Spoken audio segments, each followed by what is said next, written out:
So today we have Timothy Buttsworth from UQ, who's going to be speaking on preserved curvature conditions in Ricci Flow. Thanks, Tim. Awesome, thanks for the introduction, Carl. So last week, well, we were talking about preserved curvature conditions again. In particular, we were talking about preserved curvature conditions in 3 dimensions, and we were making a move towards proving Hamilton's famous rounding theorem. I'll just, well, have a brief recollection of what we were looking at. So, well, of course, what we're doing, this is a seminar series in Ricci Flow. We've got a curve of metrics that's evolving according to the Ricci curvature. Turns out that a key quantity to really consider when evolving the Ricci curvature, or evolving under the Ricci flow, is the Riemann curvature operator. This is a self-adjoint linear operator that takes in 2 vectors and other, well, the wedge product of your tangent space. It maps it back to itself. Basically, most of the important geometric information we'd want to consider lies in this Riemann curvature operator here. Now, the evolution of this Riemann curvature is given by this, and it turns out that in 3 dimensions we can really get a handle on what this evolution actually looks like. So what we did, well, we found the evolution equations for the Riemann curvature in 3 dimensions, and then we subsequently did a bunch of ODE analysis. Here are some graphics of that ODE there, in order to really get a handle on what curvature evolution is doing in 3 dimensions. What we ended up with, well, I guess the main theorem we left off with was this, no, not that one. This one here. This was really the key of what we were trying to do last time. Given any initial parameters which initially control the Ricci curvature and any small positive number gamma, this curvature condition is going to be satisfied. Well, you're going to be able to find a large number m that so that this curvature condition is satisfied as you go along into the flow. In particular, this inequality survives all the way up until the first singularity that you encounter. This is important, I guess, because of the scaling law that you end up with. Typically, what you do in geometry is close to a singularity, you would rescale, hopefully get some convergence to something tolerable. This inequality is quite useful because these quantities don't really change under scaling, but if this one being just a constant does shrink under the scaling, and what you end up with in the limit, you get this thing. Oh, sorry, there was a mistake that James pointed out last time that I still haven't corrected. Divided by 3 here. This is true in the limits, and in particular, since gamma was initially arbitrary, you can take it to be 0, and so therefore you find that your singularity model actually has to be the round sphere. Now, the proof of this result basically just involved showing, keeping track of 3 key quantities, see how these quantities evolve under the ODEs you get. So if you simply just ignore the diffusion term, so remember the evolution of the Riemann curvature looks like this. If you simply throw away the diffusion term, you're going to get a system of 3 ODEs. And we're interested in looking at the evolution of these 3 quantities under this system of 3 ODEs. It's basically trivial. Well, I took time doing it last week, but it's basically trivial to show that the negativity of the first 2 quantities is preserved under the Ricci flow ODEs. It was less trivial to show that psi 3 is preserved under the Ricci flow, but that's what we had a look at. I just wanted to spend a tiny bit of time going through the last part of this proof because I didn't really do it properly last time. So these are the 3 quantities whose negativity we're trying to show is preserved under these Hamilton ODEs. As I said, the first 2 is basically trivial, but now we're going to have a look at the third of these quantities. And remember the ODEs that we're trying to examine are these ones here. In order to guarantee that negativity of this guy is preserved, it would suffice to show that the derivative of the logarithm of this thing, of this quotient here, is always, well, is always decreasing. Sorry, the derivative is always negative. And so just using classic log laws, you end up with this expression here. And this is where I sort of said, oh yeah, it's clear from here what you can do, but it turns out that wasn't quite the case. I checked through my notes, and there are a few steps which I wasn't able to come up with off the fly. So what we're going to do, we're going to say that this is less than or equal to lambda 3 minus lambda 2 plus lambda 1. So this first term is not throwing away that term, not doing anything to that term. Theta lambda 3 minus lambda 2 plus lambda 1.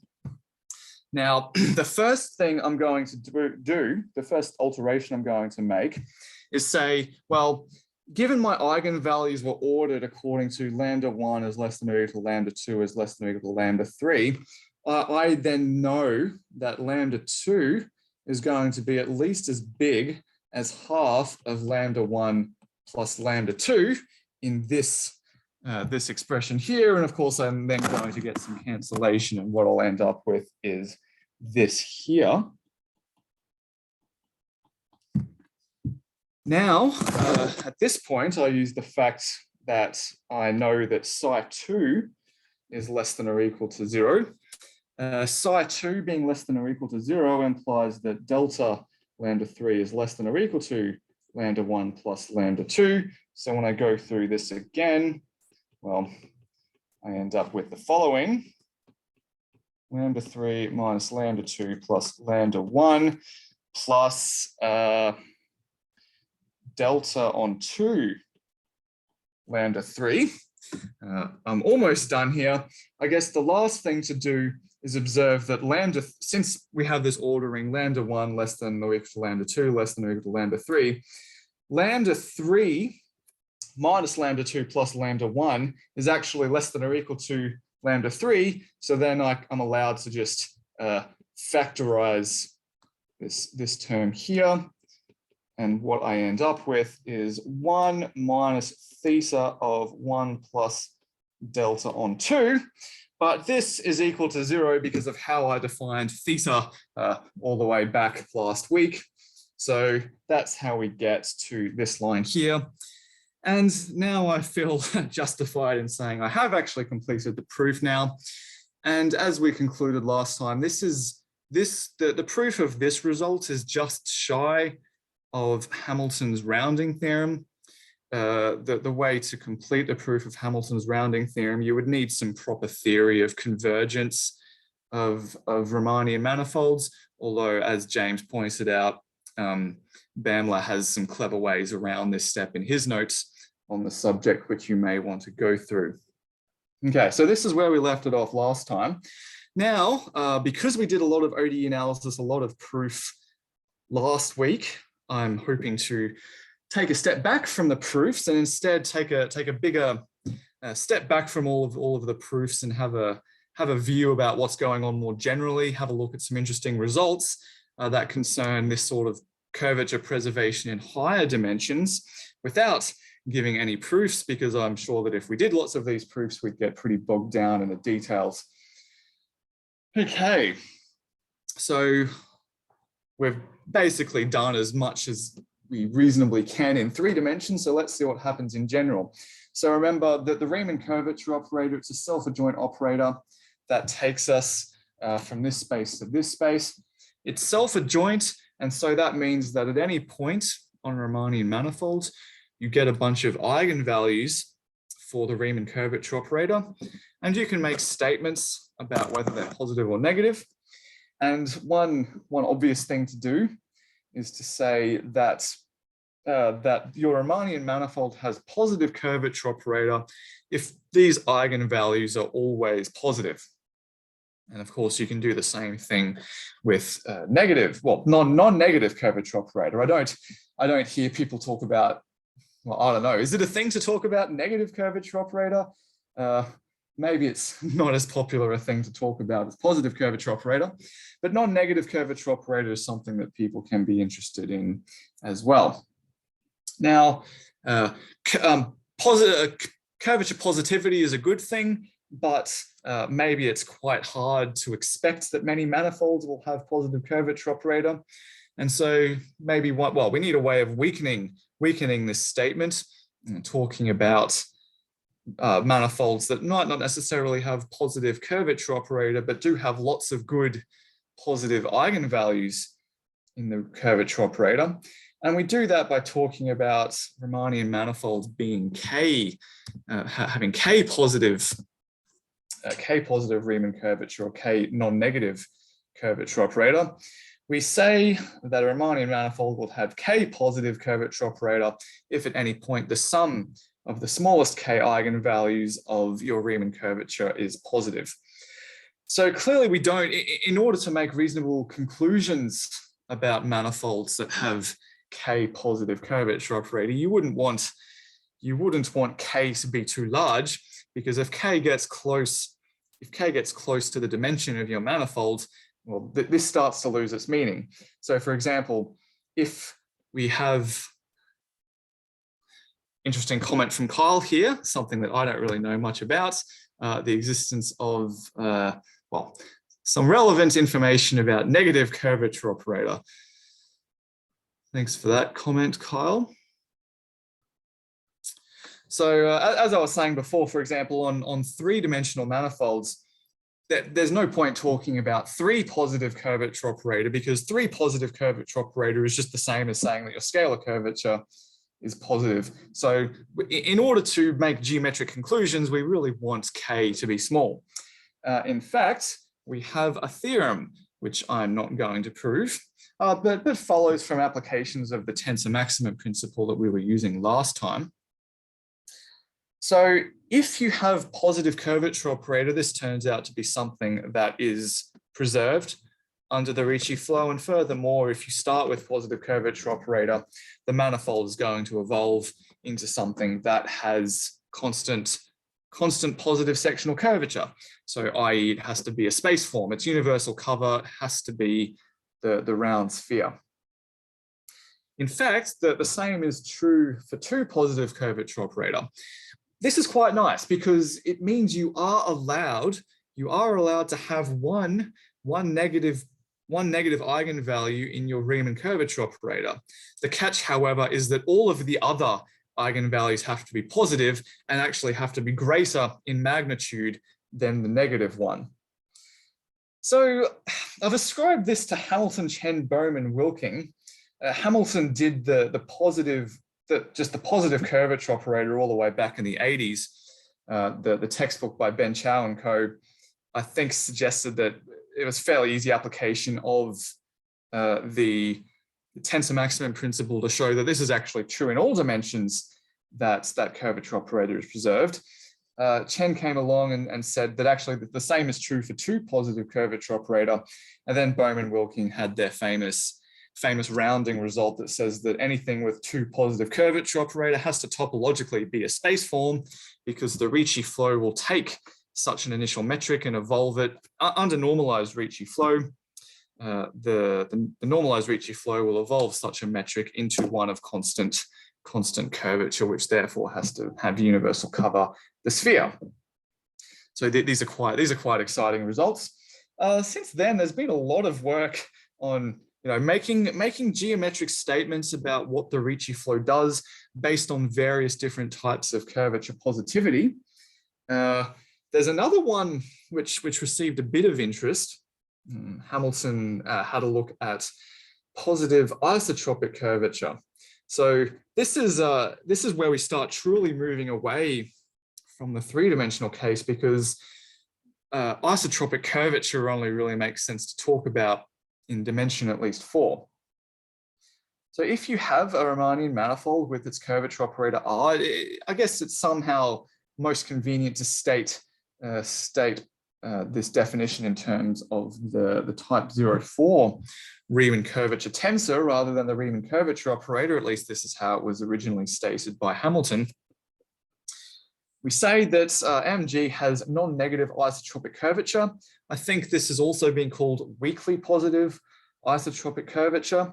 If for any point in your manifold, you pick any orthonormal frame of vectors E1, E2, E3, and E4, we ask that, well, this expression, well, this inequality holds.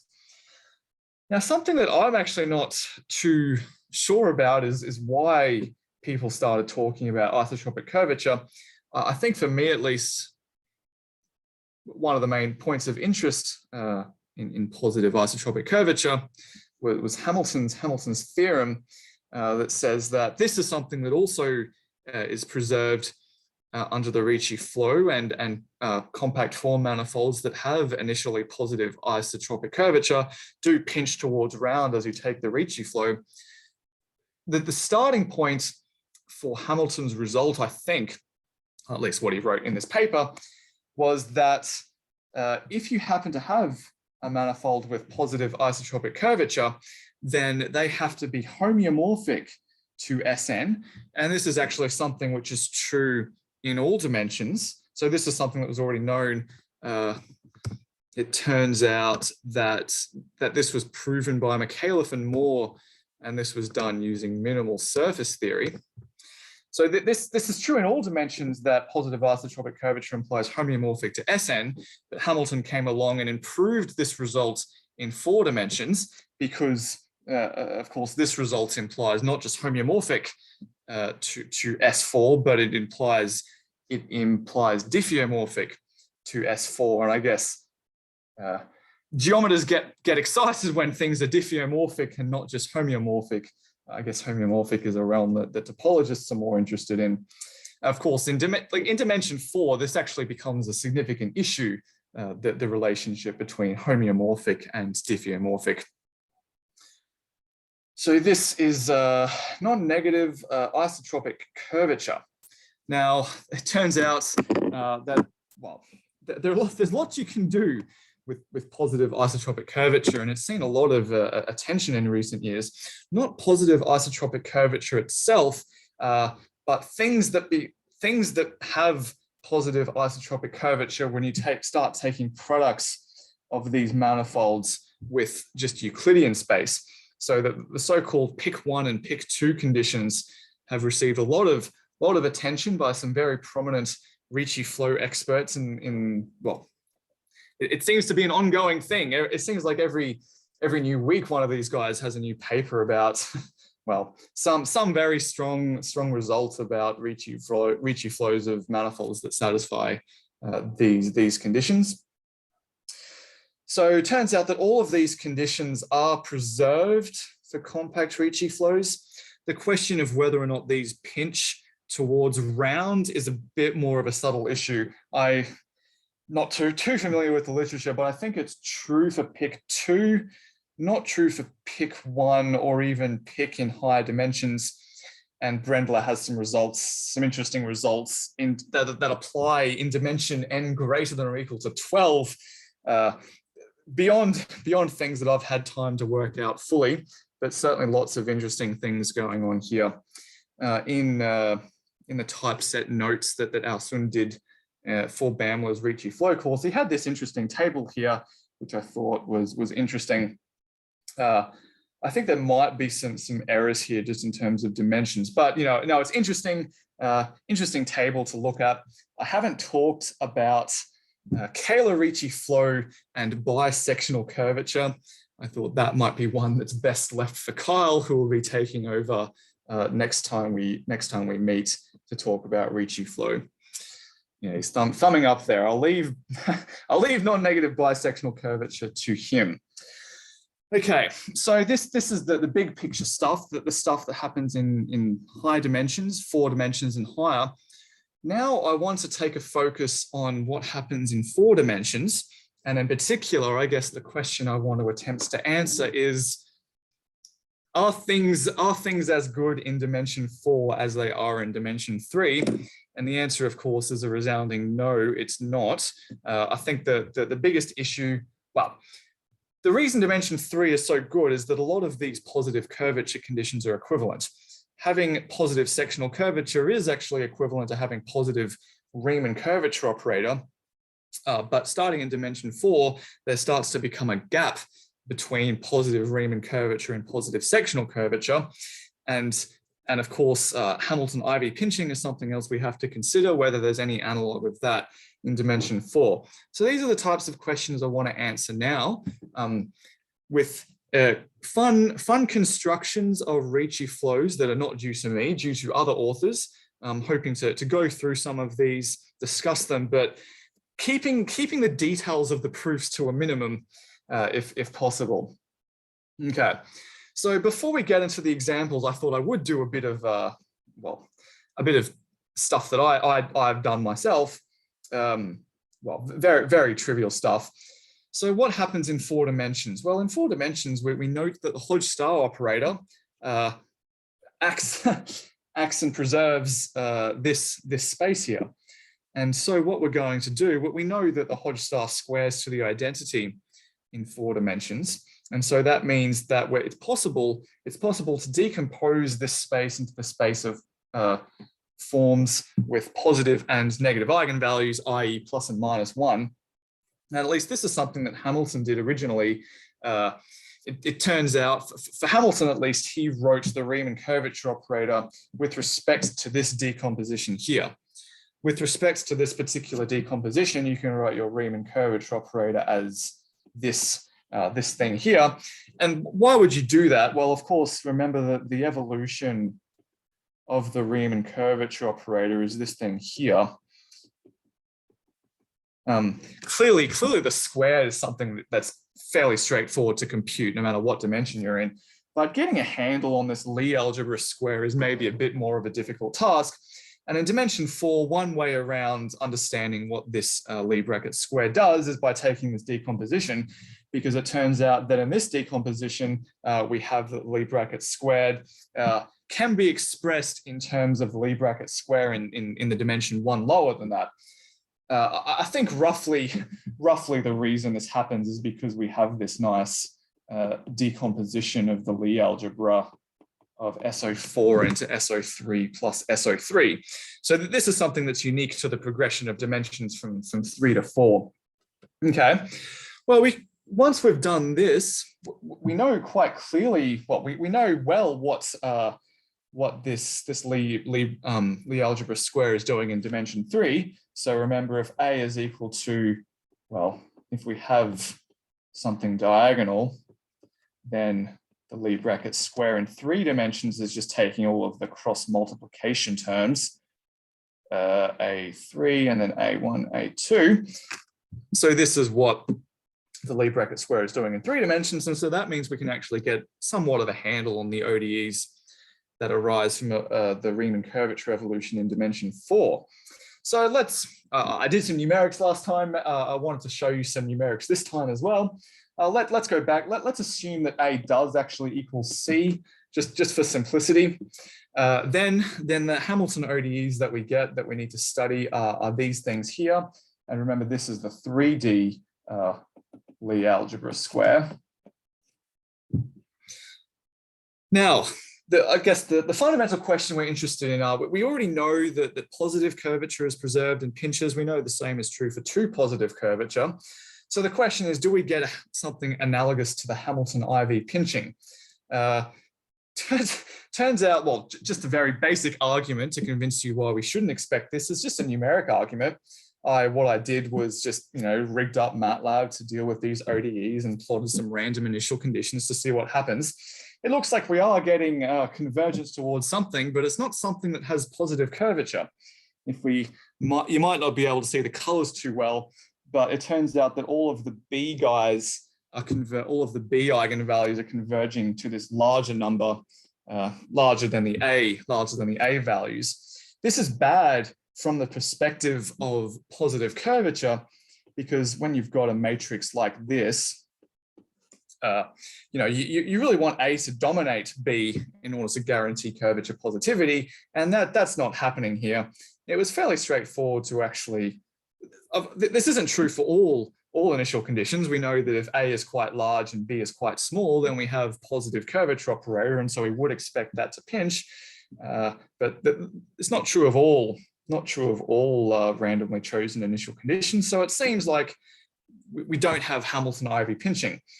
So that's bad. Turns out that it gets even worse than that. As I said, in 3 dimensions, positive sectional and positive Riemann curvature operator are actually the same thing. But even in dimension 4, it turns out that non-negative sectional curvature is not preserved under the Ricci flow. And in fact, the same is true for positive as well.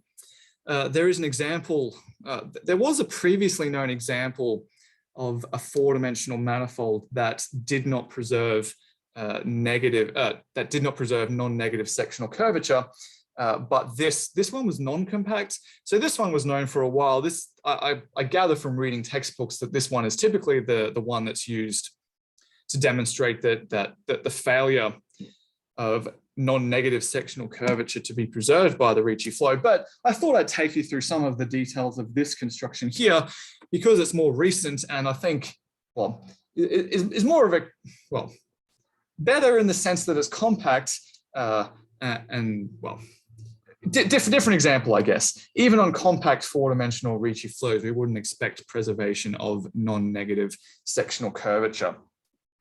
So as I said, I'm going to go through some of the details of the construction, certainly not all of them because it does get pretty technical.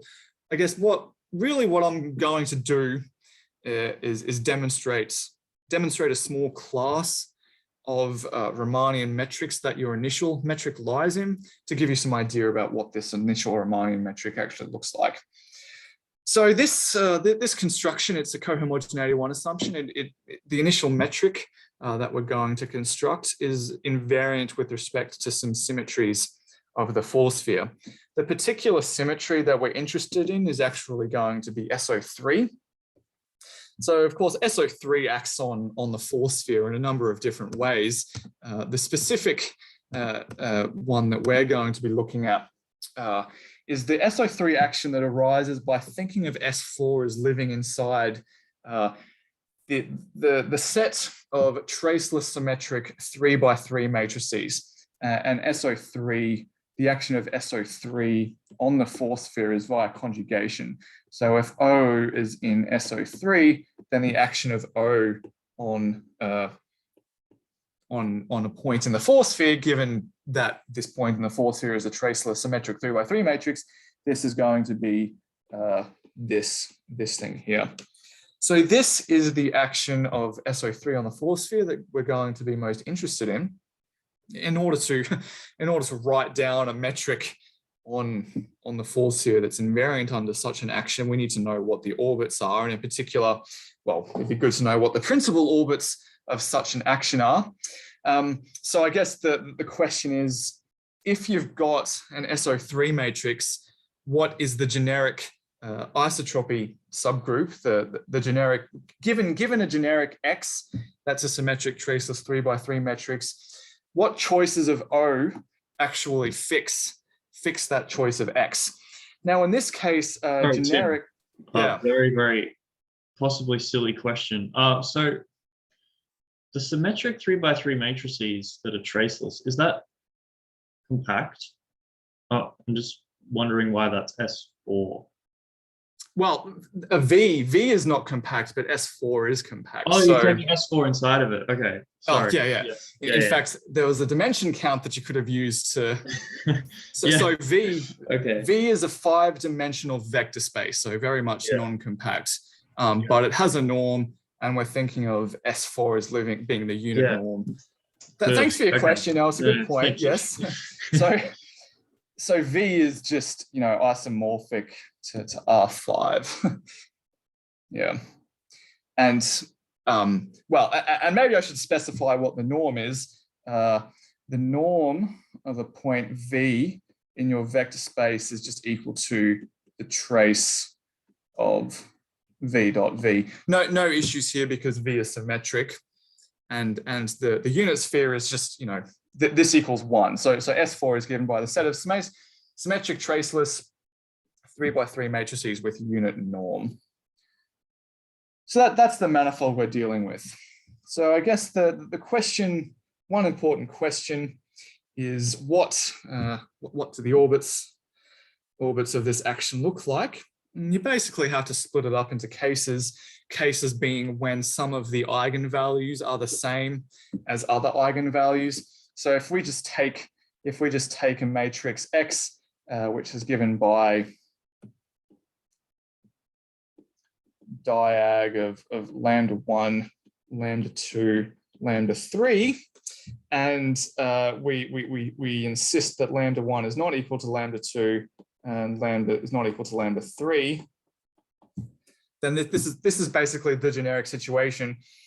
The only choices of O you can apply to this X to get back to where you started are basically copies of Z2. You can swap them around, and then swap them around, and that's where this principal isotropy subgroup is coming from. The singular orbits arise when you ask for two of the eigenvalues to be the same, distinct from the third.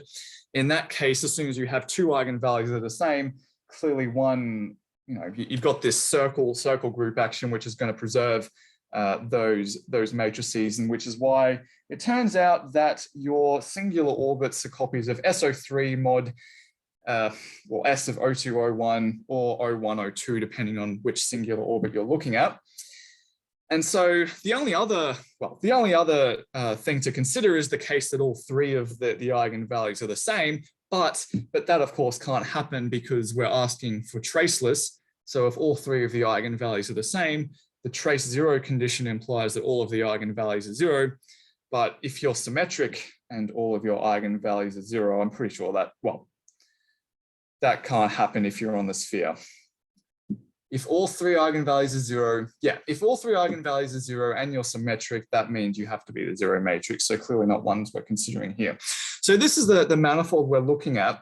I guess since the principal orbits are just finite quotients of SO3, asking that our metric is invariant on this four sphere implies we need to know what invariant metrics look like on this space here.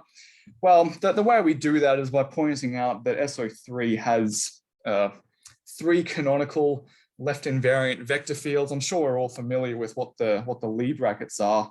That the Lie bracket is this thing here. Xk, I is not equal to j is not equal to k, and it's a cyclic an even permutation. Maybe I can just write that. Ijk is an even permutation of 1, 2, 3. So these are the Lie bracket relations satisfied by these left invariant vector fields. Of course, as soon as you've got left invariant vector fields, you can dualize them to get your corresponding one forms. And basically the metrics we look at on this space have this particular form here. So this is basically the invariant metrics on the SO3 orbits. We've also got this extra term here to point out that there's one dimension being left behind here. These orbits are three-dimensional, and of course this is just a three-dimensional thing, so we need a fourth dimension. We need some curve that transverses all of these orbits, and I guess we also need some function which describes how quickly what the infinitesimal length of those curves. We can ask that this curve travels from one of these copies of RP2 into the other, and this is what we end up with. You may be aware that I'm sweeping a lot of these details under the rug here, but I just wanted to give you some rough idea about what these metrics actually look like. Okay, so this is what these metrics look like on the principal part. What we then need to do, well, we've got a number of things that need to be checked. The first nice thing is that the space of metrics that look like this is actually preserved via the Ricci flow. So that's one thing that you really do want. What we need to do, remember, this is a proof showing that sectional curvature fails to be preserved under the Ricci flow. So what you need to do is actually compute the sectional curvature of such metrics. You need to know what the Ricci curvature is, so you need to know what the Ricci flow is, so you need to compute the Ricci curvature as well. One other subtlety that you need to do, I guess, is, well, find Riemannian metrics that achieve a number of things. Remember that the metric ansatz I gave you last time was just a description of what the metric is doing on the principal orbit. You need to make sure that it actually extends smoothly to the singular orbit, and that's another computation you need to do. A lot of these computations are quite detailed, which is why I'm not including them. We need to make sure that the metrics we've initially constructed have non-negative sectional curvature, and then we ask that they lose this property immediately under the Ricci Flow evolution. So there's a lot going on here, but I just wanted to give you some idea about what these things actually look like. Apologies for basically giving you no details. Okay, so this was actually, well, this was a proof for the failure of the non-negative sectional curvature. The same authors actually constructed an example of a metric with positive sectional curvature that eventually lost this under evolution of the Ricci flow.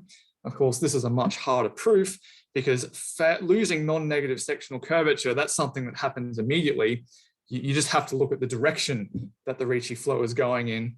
But to show that positive sectional curvature fails to be preserved under the Ricci flow, you do actually have to follow the Ricci flow for a short amount of time before you can conclude that it breaks this property. But they were able to do this. So some compact four-dimensional examples of Ricci flows on the sphere that lose positive sectional curvature. Okay, the other thing I wanted to talk about was the failure of Hamilton-Ivy pinching in 4 dimensions. I gave you a basic numerical argument about why that would work, but now I want to go through some actual concrete examples that show that Hamilton-Ivy pinching can't be expected to work. And our starting point is a very, very famous construction of a Richie Solzhen done by Feldman, Ilman, and Knopf. They actually constructed a lot of interesting gradient Ricci Solzhens in this famous paper of theirs, but I'm just going to focus on one of them. So one of the things they constructed was a non-compact gradient shrinker, and I was on a 4-dimensional manifold, and it was a line bundle over CP1. It turned out that this gradient shrinking non-compact Ricci Solzhen did not have non-negative Ricci curvature. So in some sense, you could interpret this as a failure of pinching, at least for non-compact manifolds. So singularity models do not have non-negative curvature, even in 4 dimensions. However, at this point, all we know is that they're non-compact. So let me go through the construction briefly. So again, it's a symmetry construction. We're going to look at the manifold C2 without the origin. U2 clearly acts on this in the obvious way. And what the authors do is they look for U2 invariant U2 invariant metrics on this space. In fact, that they're also looking for Kähler metrics.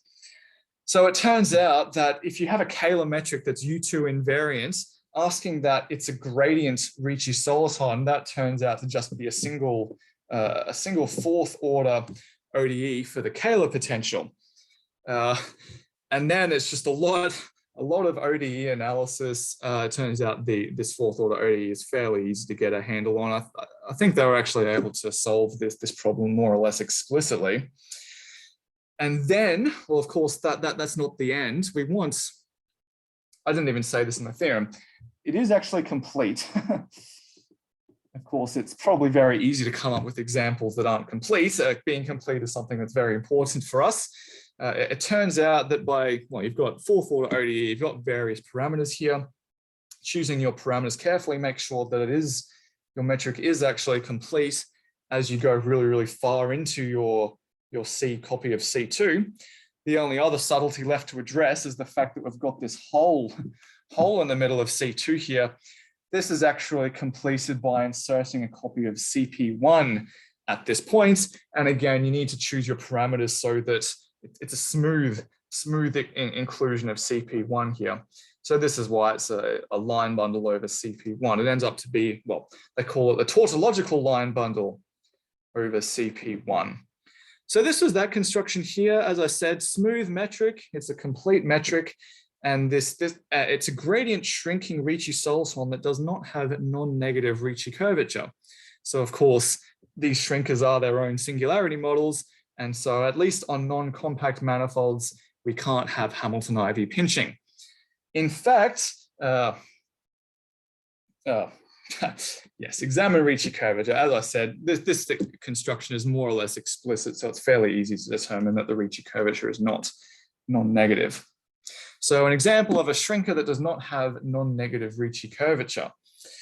What is quite fascinating, though, is that not only does this show the failure of Hamilton-Ivy pinching in non-compact manifolds, but Davy-Maximo came along later and demonstrated that the same is true on compact manifolds, because he was able to construct an example of a compact Ricci flow that encountered a singularity. And this singularity, when you rescale and take convergence, you end up with the FIK shrinker that we were just discussing, which we know does not have non-negative Ricci curvature. So what this means is failure of Hamilton-Ivy pinching in dimension 4, even for compact manifolds. So what was the manifold he was dealing with? Well, it was actually the same one, except we dealt with infinity in a different way. So he was looking at U2 invariant Ricci flow for Kähler metrics on C2 mod, C2 without the origin, but he wanted to compact. This is not compact. He wanted to compactify it. This was done by actually inserting copies of CP1 at both the origin and at infinity. Okay, so great. We've got a rough class of metrics that we're able to look at. Of course, basically the proof of this result, as with many results of a similar nature, you point out that the Ricci flow for such metrics, it is a PDE, but there's only one. There's basically only one spatial parameter that the PDE is in. There's only one spatial derivative. Well, two spatial derivatives in the same spatial direction. And well, Dan Knopf, as well as all of his PhD students, the same is true of Davy-Maximo as well. Maximo was, well, I think he was Dan Knopf's PhD student. That the technique is basically look at these PDEs, find sub and super solutions to various approximations of the PDE, use the maximum and comparison principle over and over again, and eventually you end up with what you want. So of course, I guess the tricky thing with all of these is working out what quantities to keep track of as you evolve, but these were the techniques that were used to construct this example. The last, excuse me, the last example I wanted to go through, it was another fun result given to us by bermanWilking. This was an example of a 12-dimensional manifold that had admitted a Ricci flow that started with positive sectional curvature, but eventually it failed to have non-negative Ricci curvature. So this is a pretty interesting observation because, well, it says that it's impossible, at least if you're dimension 12 or higher, it's impossible to expect there to be any useful preserved curvature conditions that are between positive sectional and positive Ricci curvature. And of course, you can take products of this with copies of S1 to show that this is true in any dimension that's at least as high as 12. So unlike the previous examples, which were all cohomogeneity 1 constructions, this is a homogeneous construction. And the homogeneous space that we're dealing with is SP3, which is a 21-dimensional manifold mod out by 3 copies of, well, the product of 3 copies of SP1. We know that SP1 is topologically the 3-sphere. So this is a 9-dimensional manifold. 21 minus 9 is 12. So this is a 12-dimensional space.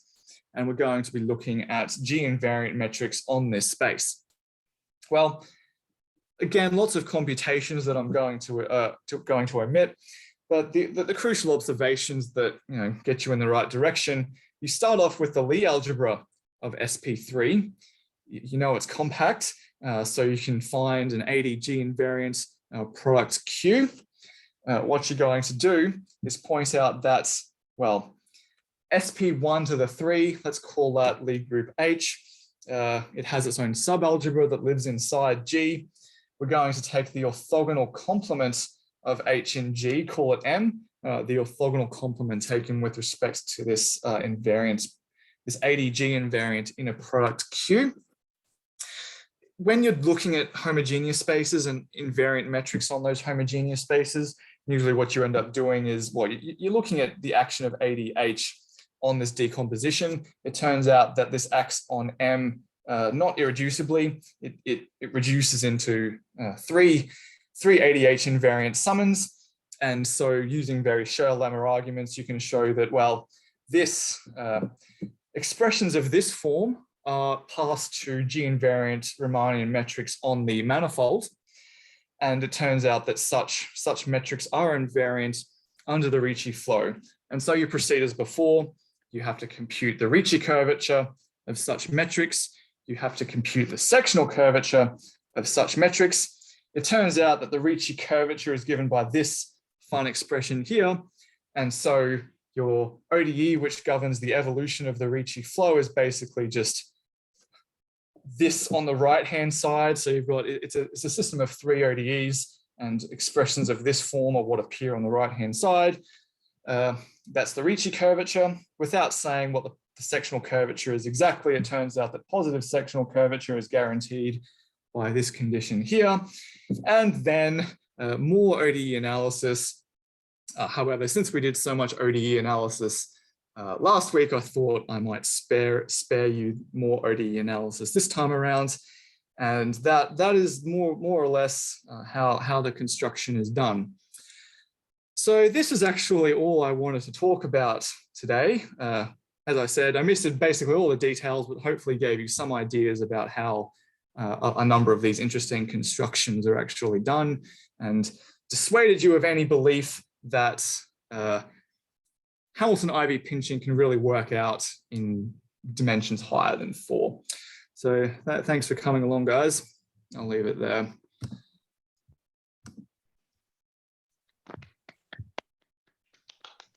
Thanks, Tim. I wanted to ask a question. These shrinkers that have positive sectional, but these examples where they don't even have non-negative Ricci, how are they verified that they don't have non-negative Ricci? Are they using, they just calculate the curvature, or yeah, they actually do just calculate it. Yeah, so they do just calculate the curvature. So let's see. I mean, the example of a shrinker is basically, need a more efficient way of jumping through this. Oh, sorry. Basically, their shrinkers do look like this. When you it's possible to compute the curvature of such expressions. Basically, just involve first and second derivatives of these functions here. And as I said, their construction involved solving an ODE more or less explicitly. And so it was just, yes, yet another tedious computation that needed to be done. Unfortunately, I can't really give you more. I wouldn't be able to give you solid geometric reasons.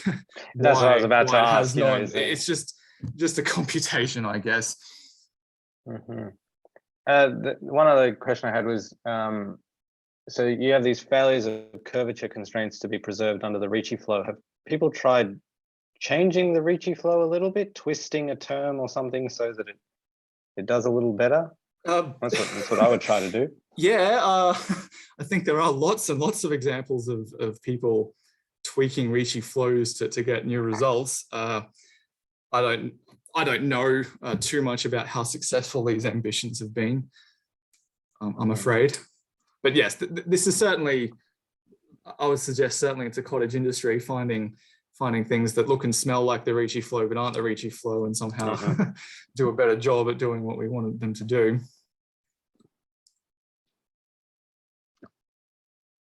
Does anyone else have any questions?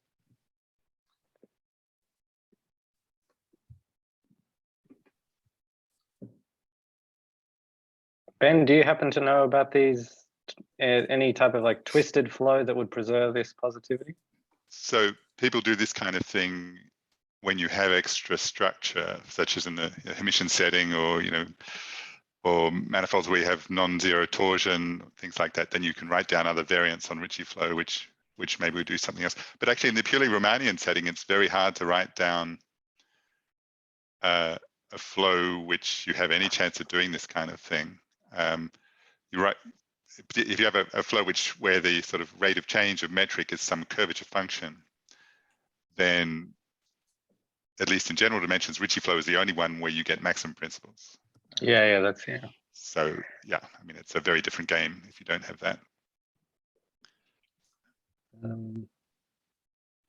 Another question would be this positive isotropic curvature. It's a very strong constraint, right? At least from my understanding, it's quite close to the sectional curvature end. Do people consider negative isotropic curvature, Tim, Ben? In the compact setting, probably not. No, I don't know too much about it. My understanding is that most of the interest in Ricci Flow does rely on positive curvature assumptions rather than negative. I mean, I guess the only curvature flow I'm really aware of that I know barely anything about, I guess, is the cross curvature flow, being one that was, I guess, originally designed for negative sectional curvature. But well, Ben, I know, would have a lot to say about negative. That's the one sectional example you can write down. Yep, that's a nice example in 3 dimensions where you still have a reasonable form for the evolution of curvature. And yeah, I mean, if things make sense, then they'll preserve negative sectional curvature. So there's a sort of nice conjecture that you should be able to start with an arbitrary metric of negative sectional curvature on a 3 manifold and evolve that to a hyperbolic metric. And it's known actually as a consequence of Perelman, really, that any such manifold does carry a hyperbolic metric, but we don't have a flow which will take us there. So yeah, that's actually a really nice question, is understanding the cross curvature flow. And lots of people have tried to, but it's tough. Of course, yeah. In fact, Paul might have. Paul wrote a nice survey on this. I guess it's a fully nonlinear flow, and so I guess that's a game stopper for many people who'd want to say anything about it. But people have like Ben have plowed through and tried to say something about it regardless. Yeah. There's no hope of going beyond dimension 3 for this cross curvature flow? In the sense that it could be difficult, or is there clear evidence? Well, you can't just write down an analog. And yeah, I think conceivably there could be other ones, but I think there have to be very special structures. I mean, the I think maybe Paul made a mention of this in his survey paper, that you can define cross curvature in higher dimensions. You just take the Einstein tensor, invert it. Of course, the Einstein tensor would need to be invertible. You invert it and then multiply by the determinants of the Einstein tensor. But I guess it becomes unclear what the geometric significance of such a bizarre tensor is in higher dimensions. Yeah, and you certainly don't have the nice. I mean, the important thing about cross curvature flow is the top order term in your evolution of curvature is actually diagonal, which is sort of the starting point for any maximum principle. And so in 3 dimensions, that's the only example, apart from linear combinations with Ricci Flow and with sort of constant speed expansion dilations. Those are the only flows where you have a maximum principle. And in 4 dimensions, I think there are no new ones, but it's possible that in higher dimensions there could be. So it's a very special situation. Yes, 3 dimensions is good, I guess, was the overarching theme of this talk. Yeah, Ricci Flow is not very good at preserving negative curvature. So, I mean, there are lots of interesting questions about manifolds of negative curvature, but the Ricci Flow ODE definitely heads towards positive curvature, even if it hits things along the way. So even in 4 dimensions, there's interesting questions though about good conditions. So, for example, can you find a preserved curvature condition in 4 dimensions which contains positive sectional curvature, but which only has so it would have necessarily have CP2 and S4 inside it, and you want to have S2 cross S2 on the boundary. Yeah, so I mean, yeah, this is aimed at the, the conjecture is that, right? That CP2 and S4 should be the only manifolds with positive sectional curvature up to quotients and things. So that would be interesting to understand, but I have no idea how to do that. And certainly the ODE dynamics is complicated. As soon as you have something that contains CP2, things get not so simple.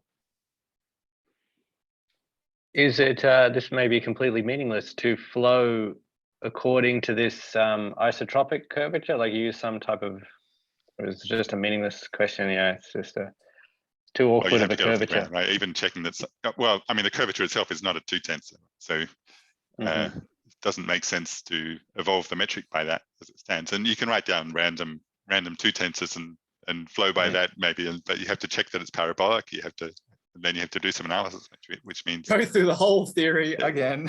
I mean, you need a maximum principle, and so it has to have some kind of nice form. So.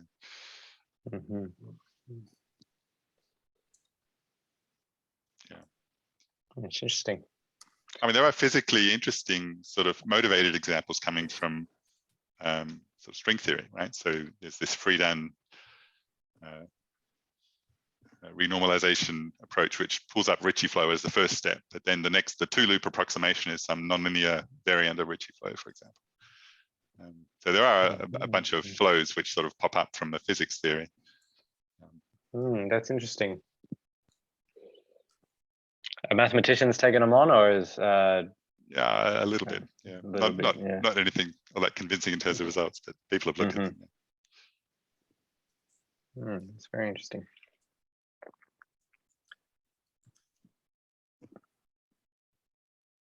Does anyone else have any questions or conjectures, or?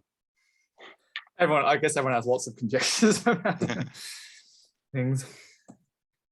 One thing on this hop problem, Ben, this S2 cross S2, I think it'd be, in the complex setting, kind of the settings are always reversed, right? It's kind of whatever you think would be positive would be kind of negative and things like that. It might be interesting to flip it on its head and try to construct, this product problem I've been working on, negative bisectional curvature on products is like a variant of this hop problem, perhaps. It doesn't lead anywhere, obviously. Wait, one big you haven't solved the hop problem? Not yet. I'll let you know when I do. But yeah, it'd be interesting. No shortage of questions there. Yeah.